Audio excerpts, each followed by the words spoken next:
ঢাকার মেট্রো রেলে যাতায়াত করলে এই বিভ্রান্তিটা আপনার চোখে নিশ্চয়ই পড়েছে। এমআরটি পাস নাকি র্যাপিড পাস, কোনটা ব্যবহার করা উচিত? কেনই বা দুটো আলাদা কার্ড, আর এখন ঠিক কি হতে চলেছে? চলুন আজকের এই বিশ্লেষণে আমরা ঢাকার এই ট্রানজিট কার্ডের পুরো ব্যাপারটা সহজ করে বুঝি। তো আমরা পুরো বিষয়টাকে 5টা ধাপে বোঝার চেষ্টা করব। প্রথমে দেখব এই দুই কার্ডের বিভ্রান্তিটা কিভাবে শুরু হলো। এরপর জানব যাত্রীদের ভোগান্তির কথা, কিভাবে এলো ডিজিটাল সমাধান, এক কার্ডের ভবিষ্যৎ কী, আর সবশেষে যাত্রীদের জন্য একটা ছোট্ট স্মার্ট গাইড। আচ্ছা, তাহলে একদম শুরু থেকে শুরু করা যাক কেমন? মেট্রো রেল চালু হওয়ার ঠিক পরপরই বাজারে দুটো আলাদা কার্ড চলে আসে, যা শুরুতেই যাত্রীদের মধ্যে একটা বড় কনফিউশন তৈরি করে ফেলে। মানে একদিকে ছিল এমআরটি পাস আর অন্যদিকে র্যাপিড পাস।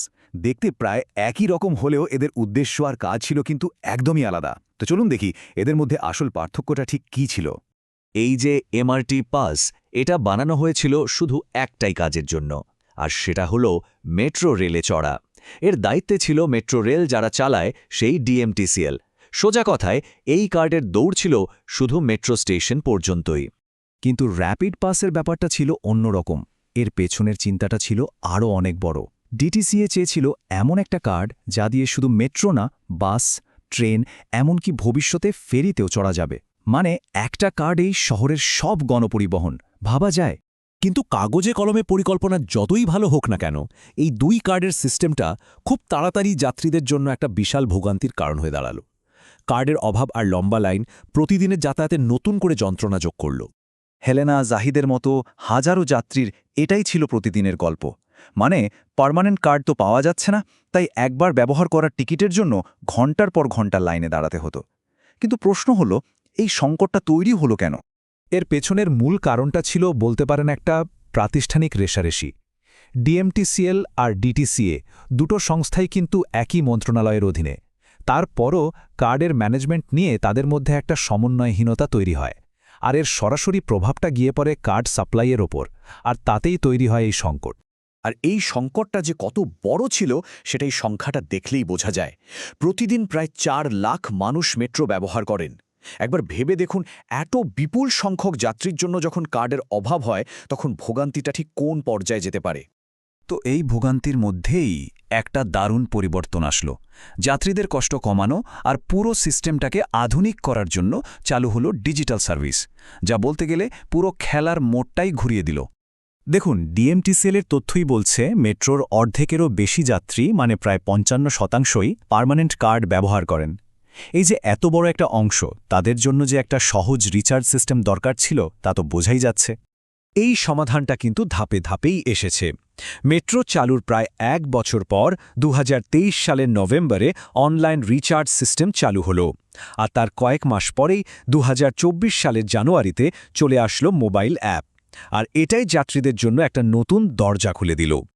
এখন সবচেয়ে দারুণ ব্যাপার হলো, এই রিচার্জ প্রসেসটা কিন্তু খুবই সহজ। মাত্র 3টা ধাপ। প্রথমে ওয়েবসাইট বা অ্যাপে গিয়ে রেজিস্টার করে পেমেন্ট করে দিন। এরপর যে কোনো স্টেশনের মেশিনে গিয়ে কার্ডটা একবার ট্যাপ করুন। ব্যাস, আপনার কার্ড রিচার্জড। লাইনে দাঁড়ানোর আর কোনো ঝামেলাই রইল না। তো এই সব কিছুর পর কর্তৃপক্ষ একটা ফাইনাল ডিসিশন নিল। দুই কার্ডের এই কনফিউশন দূর করে যাত্রীদের জন্য একটাই সহজ আর সমন্বিত সিস্টেম চালু করার সিদ্ধান্ত নেওয়া হলো। হ্যাঁ, ঘোষণাটা একদম পরিষ্কার। এমআরটি পাসের যুগ শেষ। নতুন করে এই কার্ড আর ইস্যু করা হচ্ছে না। পুরনো কার্ডগুলো এখনও ব্যবহার করা যাচ্ছে, রিচার্জও করা যাচ্ছে, কিন্তু ভবিষ্যতের রাস্তা এখন একটাই। আর সেই রাস্তাটা হলো র্যাপিড পাস। এখন থেকে নতুন সব যাত্রীর জন্য অফিসিয়াল কার্ড একটাই, র্যাপিড পাস। ব্যাস, সব বিভ্রান্তির অবসান। আর এই সিদ্ধান্তটা র্যাপিড পাসের ভবিষ্যৎ পরিকল্পনাকে দারুণভাবে সামনে নিয়ে আসে। শুধু মেট্রো বা বাস নয়, লক্ষ্যটা আরও বড়। একটা কার্ড দিয়ে যেন রেল, ফেরি, এমনকি এক্সপ্রেসওয়ে টোলও দেওয়া যায়। একবার ভাবুন তো, কি দারুণ একটা ইন্টিগ্রেটেড সিস্টেম হতে যাচ্ছে। চলুন এবার একদম শেষ ধাপে চলে যাই। একজন নিয়মিত যাত্রী হিসেবে আমাদের ঠিক কি তথ্য জানা দরকার, এই অংশে আমরা র্যাপিড পাস ব্যবহারের সব জরুরি বিষয় এক নজরে দেখে নেব। এই টেবিলটা আসলে একটা কুইক গাইড। একটা নতুন র্যাপিড পাস নিতে খরচ হবে 500 টাকা, যার মধ্যে 300 টাকা আপনি শুরুতেই ব্যালেন্স হিসেবে পাবেন। সবচেয়ে বড় সুবিধা হলো মেট্রোর ভাড়ায় সবসময় 10% ছাড় পাওয়া যাবে। আর হ্যাঁ, কার্ডটা যদি রেজিস্টার করা থাকে তাহলে হারিয়ে গেলেও চিন্তা নেই। মাত্র 300 টাকাতেই নতুন কার্ড আর পুরনো ব্যালেন্স দুটোই ফিরে পাওয়া সম্ভব। তাহলে আমরা দেখলাম কিভাবে দুটি কার্ডের বিভ্রান্তি থেকে একটা সমন্বিত সিস্টেমের দিকে ঢাকার গণপরিবহন এগিয়ে গেল। একটা স্মার্ট কার্ড যখন পুরো শহরটাকে এক সুতোয় বাঁধার স্বপ্ন দেখাচ্ছে, তখন প্রশ্নটা এসেই যায়, আমাদের নগরের যাতায়াত ব্যবস্থার জন্য পরবর্তী বড় চমকটা কী হতে চলেছে।